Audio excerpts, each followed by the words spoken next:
Hello everyone, Super Tim 101 here, and today we're going to be jumping from Mechwarrior Online to Mechwarrior 5. Mechwarrior 5 has just recently released a quality of life update, as well as a brand new DLC, The Rise of Rasselhag. And while the game does have some flaws, I do believe that Mechwarrior 5 offers an authentic Mechwarrior experience that nails the big stompy robot combat, and offers an in-depth level of mech customization not found in any other game. One benefit of MechWarrior 5 is that it offers full crossplay across all platforms, which means you can play with your friends no matter how they've chosen to experience the game.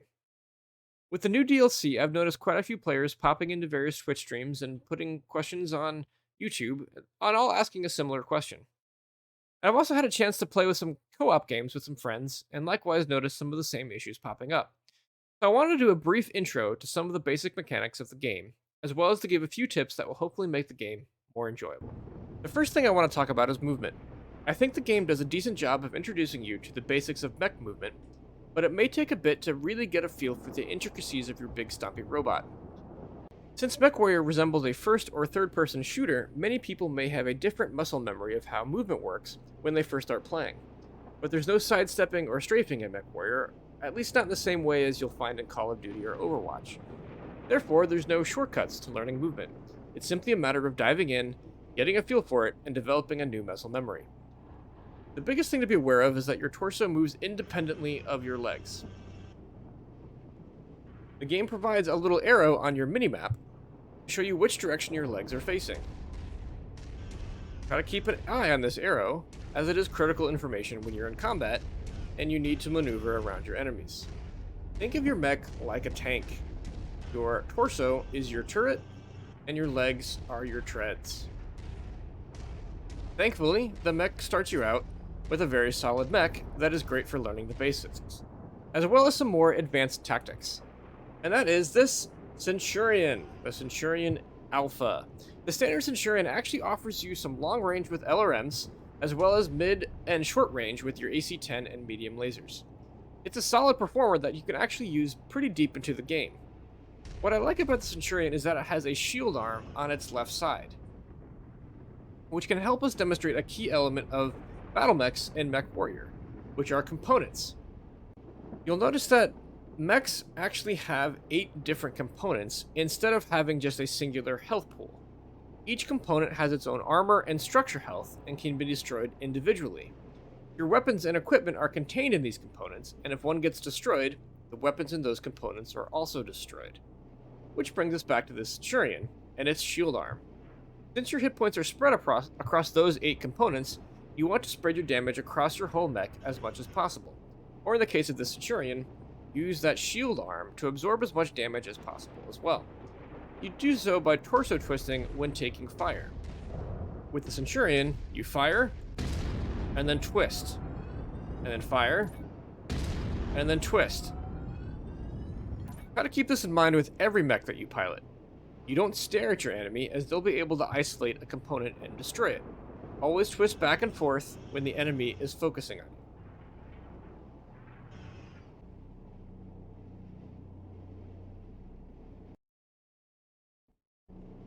An advanced tip is to use jump jets to spread damage to your legs. Mechs that can equip jump jets can use them in combat to both maneuver quickly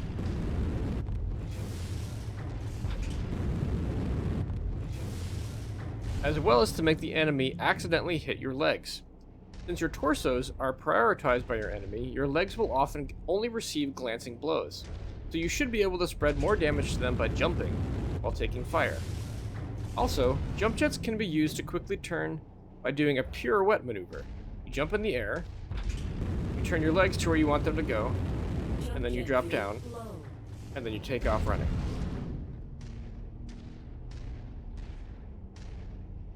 Note, a unique system in Mechwarrior and Battletech in general is heat.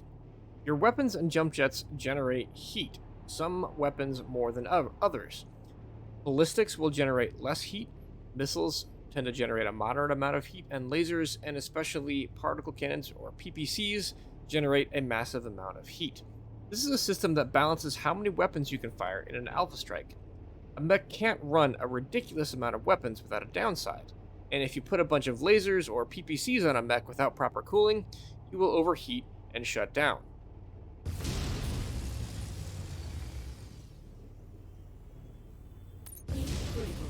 Just like that. And if you overheat enough, like let's say you put override on, you'll start taking internal damage. Notice how my paper doll in the left corner is starting to take damage. And if you take too much damage, you will eventually blow yourself up. Notice I'm losing an arm, and there I go. You want to keep yourself cool in the midst of battle. With that in mind, let's jump into the other unique part of Mechwarrior games, and that's the mechlab. If you're on PC, there are mods to make the mechlab even more customizable, but for the sake of this guide, we're going to stick with the basic mechlab.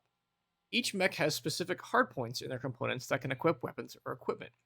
You'll also notice, if you click on the details, that you can adjust armor values for each component. In general, you want to max out armor and then drop head and leg armor first until you get to a round number. For something like the Centurion here, you can also drop a little bit of armor in your left arm because that is just a shield arm. It is just there to absorb damage.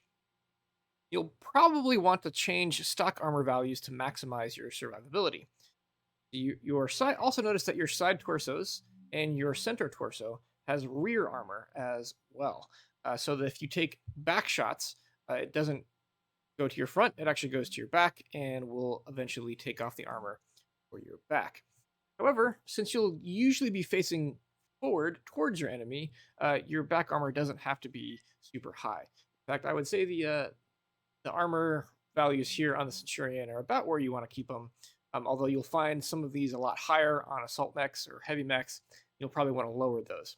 You want about 12 to 15 in your side torsos, and about 15 to 20, 14 is probably okay, in your center torso.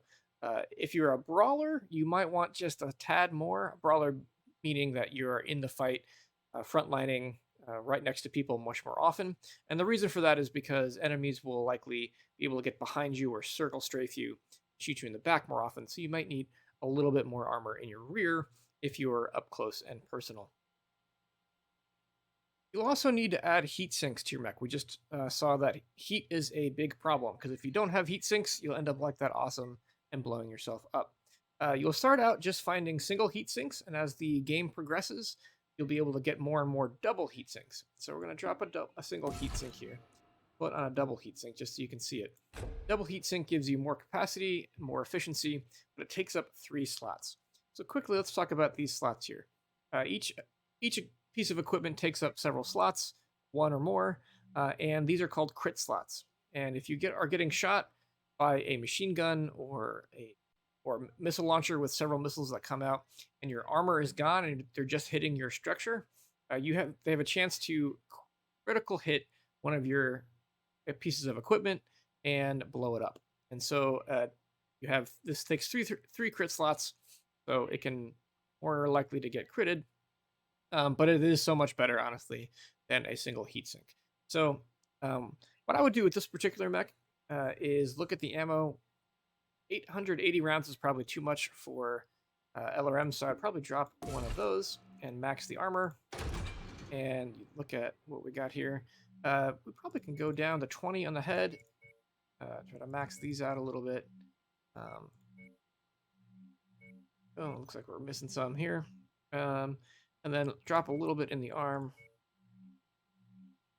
that we can max out. Got there. We are really low in the center torso. We drop a few in the legs. You want to try to, again, max out as much of this as possible. And you can actually drop a little more in your head as well. But try to max out center torso and side torsos. Drop your legs and your head a little bit. And again, since you have the shield arm, you can drop the shield armor as well. So again, think about ammo, how many rounds of ammo you'll need, and then adjust that to increase your armor. Like I said, 440 rounds is probably fine for one LRM. I'm going to put the ammo in the head and the AC-10 ammo in the legs. And the reason for that is going back to those crit slots. If your ammo gets crit, there's a chance that it will explode and take off the component with it. Now, running a little kind of low leg armor here, but still, if you lose a leg, you can still hobble around and shoot. If you lose a side torso, then man, you lose a bunch of your weapons. So try to put your ammo in the legs and head. You're very rarely going to get crit out on your head, so your head is typically a safe place to put ammo. And just as a reminder, your structure is about half of what your total armor value will be. So the tankier the mech, the tankier the structure is going to be as well. One thing I forgot was your actual weapon slots themselves, of course. So you notice that the right arm has a medium ballistic slot. So you go to your ballistics and you can put any sort of AC-10 or other medium ballistic slot in, or medium ballistic weapon in that slot. You could also run a smaller one. If you want to run an AC-2 and just fire all the time, you could run that in here as well and to save some tonnage. Usually you want to stick a mediums, larges and things like that. Look, there's a bunch of things you can stick into your hard points in terms of weapons, but it has to match what kind of hard point it is. So again, ballistic slot, you have to put a ballistic in. Missile slot, you put a missile. Energy slot, you can put lasers or PPCs or flamers, things like that. So that is the mechlab.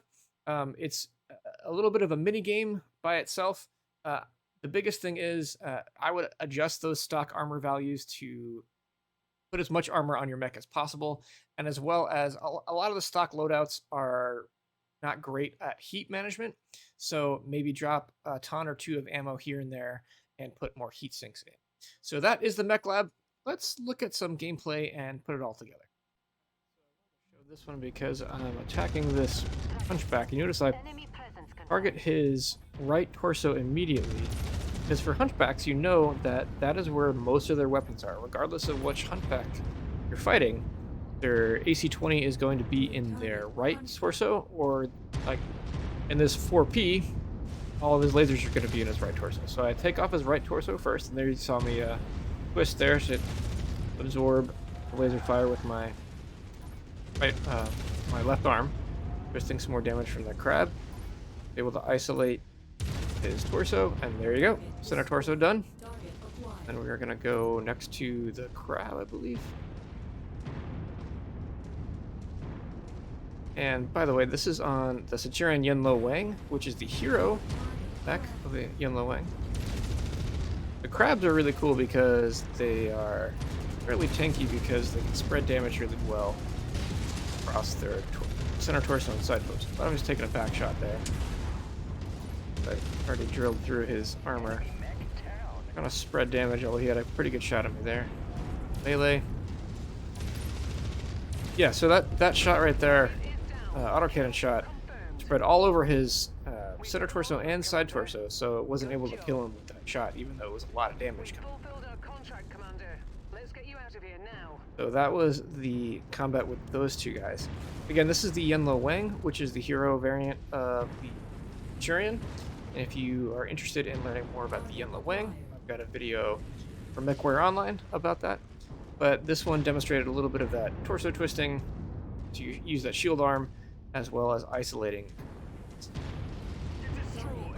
So here I'm going to be fighting some more guys. You see the Jaeger mech there, I take a shot at him, but I notice these mechs coming in hot. So the first thing I do, once he goes into cover, I notice this Vulcan here. Vulcans are fairly fast, even if they're mediums. I go for legs on the Vulcan. For light mechs and mediums that are fast, try to go for legs. It makes them easier targets. Here comes that hunchback, and just like last time, I'm going to isolate his right torso, blow that off immediately, so that he's basically moving. And I believe my friends take care of the rest. For him, maybe I get him. Not sure. Then here's the Phoenix Hawk here. I notice my heat is really spiking at this point. I'm trying to ride that red line. And with the Phoenix Hawks, there's me shutting down because heat got too much. But with the Phoenix Hawks, you want to blow off their arms. So he's already got one arm down. It's very much neutered. If we get his other arm, he'll actually eject. So that's what happens with Phoenix Hawk. Get that arm off, and he's going to eject. So I switch targets to the crab here. And like I said last time, crabs are very tanky in terms of their torsos. I go for legs on the crab as well, which makes him easier to target if you can't run quite as fast. Do the best I can, in the midst of battle, it's hard to target components all the time, but probably going for legs here. I almost get it off. There, boom, almost. Just kind of jump him down. And then you'll see the jump jets here give me a little bit of angles on him that I wouldn't have had otherwise. So using those jump jets to get better angles, get maneuverability, as well as try to spread damage, which doesn't happen immediately. There goes his leg. And I'm just standing on top of him, which is hilarious. Then I go for the torso at this point because I see that the other one's off. And there he goes. So that was that battle, again showing the usefulness of jump jets in terms of maneuverability, as well as, again, watching that heat line, because you will shut down if you don't, and then targeting components to get the best out of your damage potential. So that concludes this sort of brief guide for both mech combat and movement, as well as just a little bit of introduction into the mechlab. If you are on PC, you have a lot more options in terms of modding. You can do a lot more customization. But I think it's the base game, just as it is actually really solid for consoles as well. I really enjoy the game. I think it's a solid Mechwarrior game. Maybe not the best in the franchise, but I think a lot of fun and well worth it. So I hope you enjoyed. Thanks for watching. If you did enjoy, leave a like. And if you like this kind of content, think about subscribing. Thanks. Have a great day.